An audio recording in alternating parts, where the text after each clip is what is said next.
Well, hello, Malcolm Cabby here with Sunderland AFC, the daily news or the news updates. And I must admit, um, got in from work this morning. Well, it's this morning I'm talking about. It's been a long day. Just got in from work about 20 minutes ago, and I must think I was seeing things when I scrolled down. The fact, like, Tommy Watson agrees Brighton move. And the first thing I thought was, is this spam? Is this like, somebody's making something up here? But it's not. It's true. Watson agrees Brighton move. Sunderland AFC have reached an agreement with Brighton and Hove Albion for Tommy Watson to join the Seagulls in June 2025. The 18-year-old will spend the remainder of the season at the Stadium of Light before completing a move to the MX Stadium for a significant undisclosed fee. Watson has made 14 senior appearances this campaign and scored twice, whilst registering 5 goals and 3 assists in 6 Premier League 2 outings. An Academy of Light graduate, the winger has also represented England at under 18 level. Christian Speakman said, "Tommy's a very talented young player who's been subject to multiple offers from Premier League clubs over the past 2 windows, and it's been well documented that we've declined these approaches with the intent of extending his contract. Unfortunately, this has not been possible, and we now believe this agreement represents the best long-term outcome for Sunderland AFC. Tommy's first joined our club at age 6, and his rise to the first team demonstrates what is possible at the Academy of Light." Yeah, getting sold on to bigger clubs, we don't see the benefit of it at all, do we? That's what a lot of fans are saying. Anyway, we are proud of the role we have played in his development. And although we will be disappointed to see him depart in June, we know he's fully committed to helping the team throughout the final stages of the season. Yeah, right, okay. As far as I'm concerned, ever since Tommy Watson was approached, first of all, by Brighton, Tommy Watson's just been nowhere near the same player. It was just evidence there. Like he's just lost all interest in Sunderland. He just wasn't the same player, and that's the reason why he wants away, doesn't he?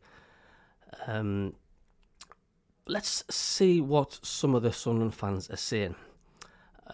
Kenny says, "If Tommy wants to play in the Premiership, you can't blame him."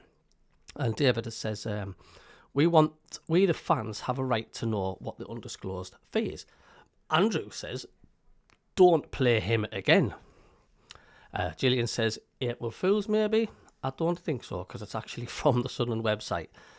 Neville says, "Well, this news has shown exactly what the club is about." Excuse me. First Jack Clark, now Watson. Who's next?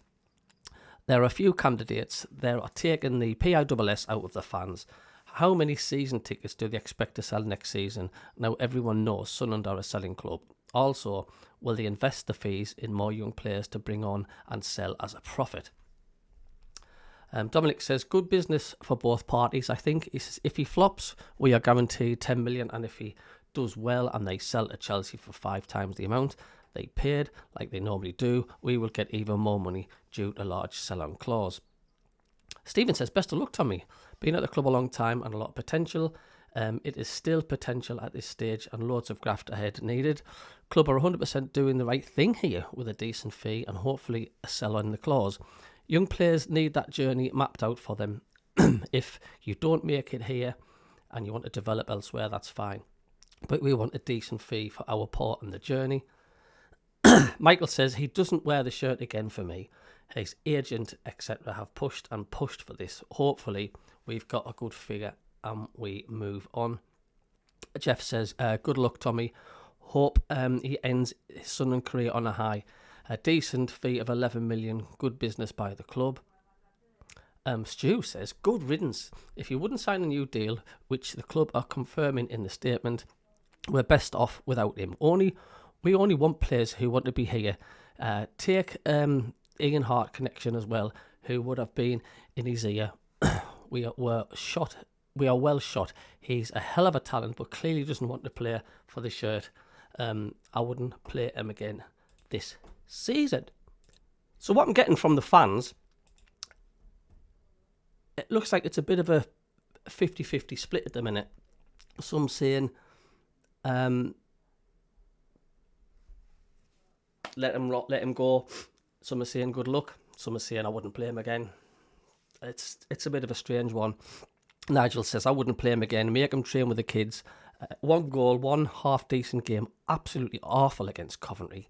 Let him rot, says Nigel. Somebody else, William says, is still April Fool, isn't it? Stuart says, don't let him anywhere near the first team for the remainder of the season. Jeff says, head was turned in January window and openly said he wouldn't sign a new deal. Stick him back on the under 23s, never playing for the first again. Remember, his agent is Hart. I have noticed a decline with Tommy Watson